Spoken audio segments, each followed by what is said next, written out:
نحمده ونصلي ونسلم على رسوله الكريم أما بعد فأعوذ بالله من الشيطان الرجيم بسم الله الرحمن الرحيم وأزلفت الجنة للمتقين وبرزت الجحيم للغاوين وقيل لهم أين ما كنتم تعبدون من دون الله هل ينصرونكم أو ينتصرون فكبكبوا فيها هم والغاوون وجنود إبليس أجمعون قالوا وهم فيها يختصمون تالله إن كنا لفي ضلال مبين إذ نصفيكم برب العالمين وما أضلنا إلا المجرمون فما لنا من شافعين ولا صديق حميم فلو أن لنا كرة فنكون من المؤمنين إن في ذلك لآية وما كان أكثرهم مؤمنين وإن ربك لهو العزيز الرحيم صدق الله مولانا العظيم اللهم صل على سيدنا محمد وعلى آل سيدنا محمد وبارك وسلم سورة الشعراء کی آیت نمبر 90 تا آیت نمبر 104۔ ان آیات میں نیکوکار بندوں کے لیے جنت کی خوشخبری ہے، اور وہ لوگ جو سرکشی اختیار کیے ہوئے ہیں اور کفر کا راستہ اختیار کیا ہوا ہے ان کو جہنم کی وعید سنائی گئی ہے، اور جہنم میں جانے والوں کے بعض حالات بھی یہاں پر بیان کیے گئے ہیں جو کہ قیامت کے دن پیش آنے والے ہیں۔ ان کو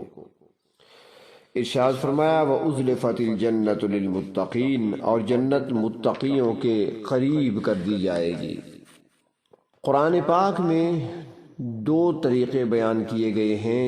ان 2 طریقوں سے جنت تک رسائی ممکن ہوگی۔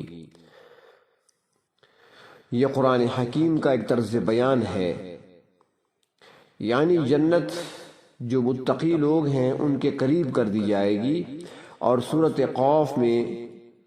ارشاد فرمایا ہے کہ غیر بعید، جو کہ دور نہیں ہوگی، اور سورۃ تکویر میں ارشاد فرمایا وَإِذَا الْجَنَّةُ أُزْلِفَتْ، اور جب جنت قریب کر دی جائے گی۔ اور دوسرا طریقہ جو قرآن حکیم میں بیان کیا گیا ہے کہ اہل جنت کو جنت میں داخل کیا جائے گا،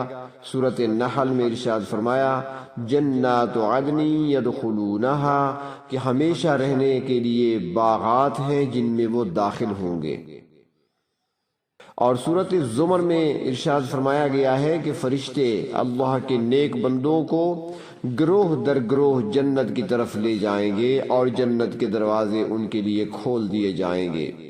اور جنت کے داروغے ان سے کہیں گے تم پر سلام ہو، تم بہت اچھے رہے ہو، فادخلوہا خالدین، اب اس میں ہمیشہ کے لیے داخل ہو جاؤ۔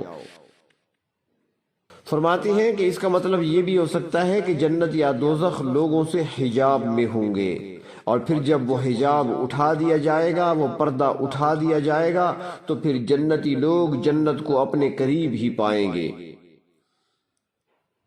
اور یہ جملہ ہمارے ہاں بھی بولا جاتا ہے کہ جب کوئی سفر پہ جاتا ہے اور سفر پہ جاتے ہوئے جب وہ کسی شہر یا بستی کے قریب پہنچتا ہے تو پھر وہ کہتا ہے کہ وہ بستی قریب آ گئی ہے، وہ شہر میرے قریب آ گیا ہے، حالانکہ بستی یا شہر تو اپنی جگہ پر ہی قائم ہوتا ہے، مسافر خود اس کے قریب ہوتا جا رہا ہوتا ہے۔ تو اسی طرح جنت بھی اپنی جگہ پر قائم ہے، مگر جنتی جب وہاں اس کے قریب پہنچیں گے تو پھر ان سے کہا جائے گا کہ جنت ان کے قریب کر دی گئی۔ آگے ارشاد فرمایا کہ وَبُرِّزَتِ الْجَحِيمُ لِلْغَاوِينَ، اور ظاہر کر دیا جائے گا دوزخ کو گمراہوں کے لیے۔ وہ لوگ جو ساری زندگی کفر میں، شرک میں اور گمراہی میں پھنسے رہے تھے، تو ان لوگوں کو دوزخ کا، جہنم کا نظارہ کرا دیا جائے گا۔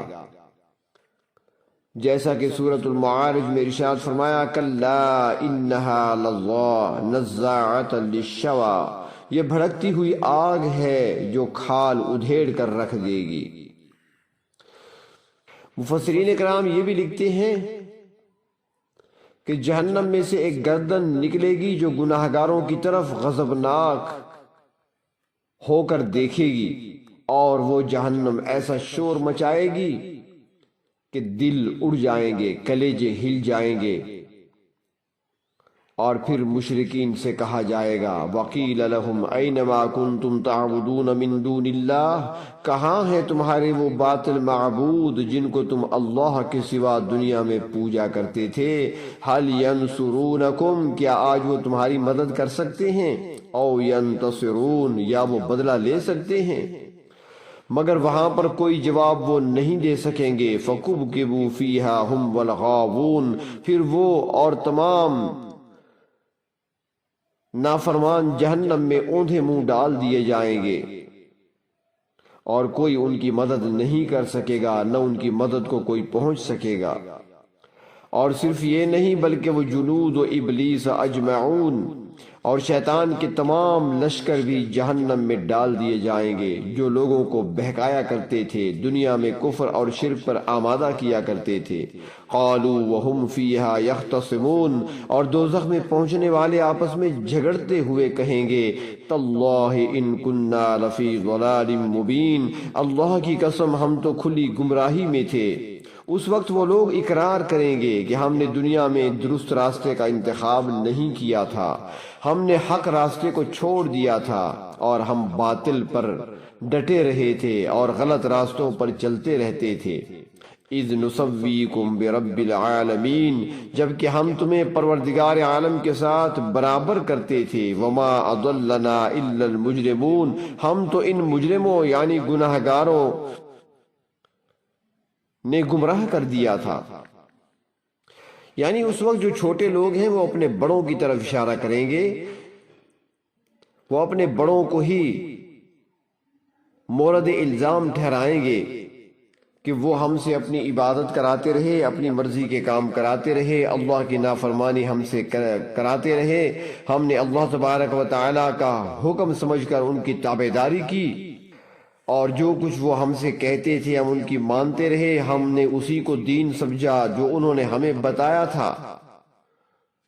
اب یہ بھی ہمارے ساتھ جہنم میں پہنچ چکے ہیں۔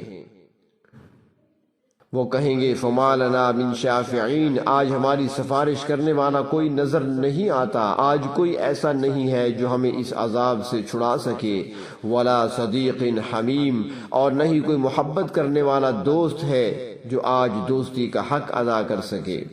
اس وقت وہ سخت مایوس ہوں گے اور اپنی مایوسی کا اظہار کر رہے ہوں گے،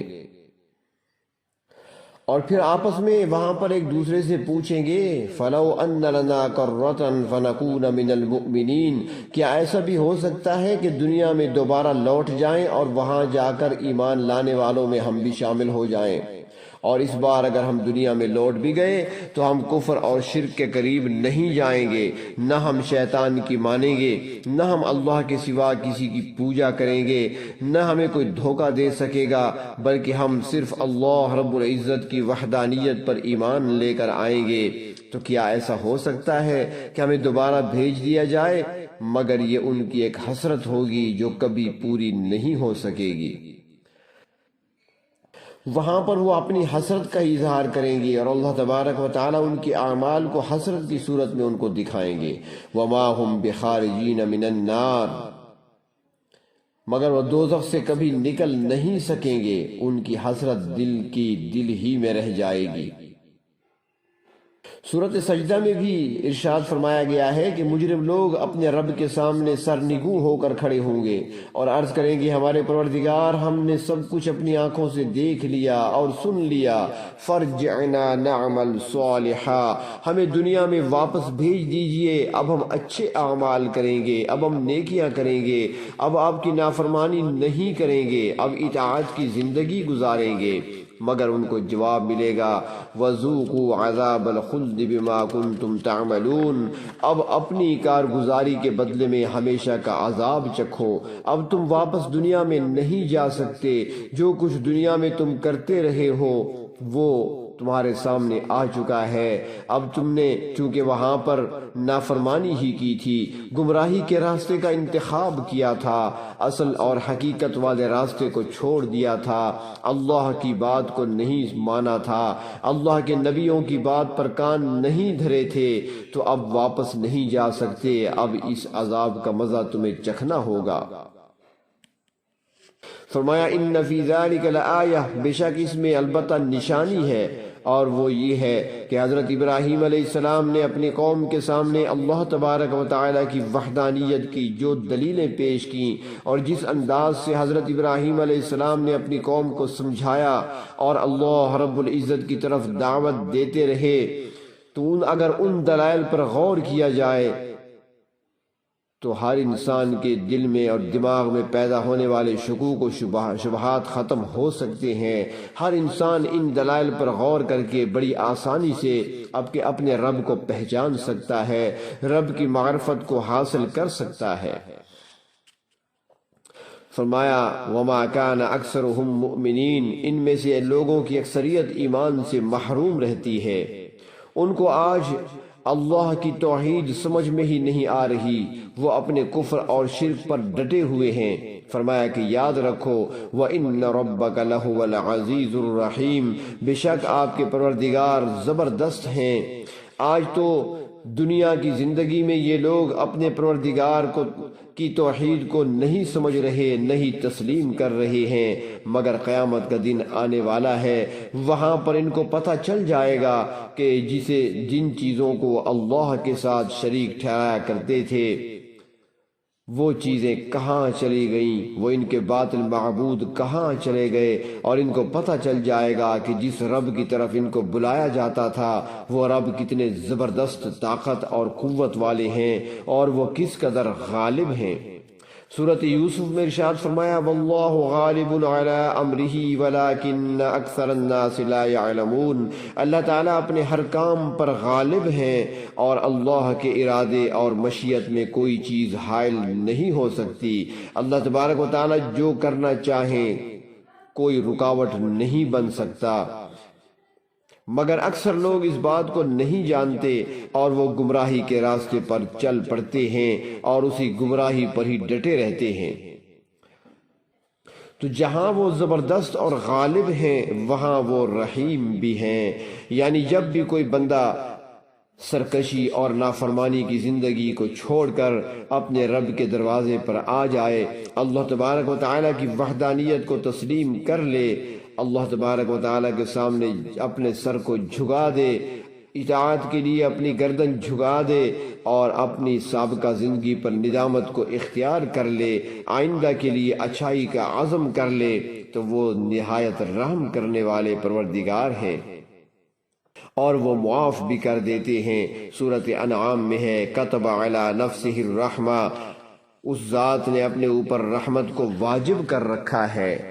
اور یہ بھی فرمان ہے پروردگار عالم کا سورۃ اعراف میں ہے وَرَحْمَتِي وَسِعَتْ كُلَّ شَيْءٍ، میری رحمت ہر چیز پر وسیع ہے۔ تو جب بھی کوئی بندہ اپنے رب کی طرف رجوع کرتا ہے پروردگار عالم کی رحمت اس بندے کو ڈھانپ لیتی ہے، وہ گناہوں کے انبار لے کر آتا ہے، پروردگار عالم اس کو معاف فرما دیتے ہیں اور اپنی آغوش رحمت میں لے لیتے ہیں۔ پروردگار عالم ہم پر بھی اپنی رحمت کے چند چھینٹے ڈال دیں اور ہمیں بھی اپنے گناہوں پر اور کی ہوئی نافرمانیوں پر ندامت کی تو نصیب فرما دیں اور اپنی اطاعت والی زندگی ہمیں نصیب فرما دیں۔ وآخر دعوانا ان الحمد للہ رب العالمین۔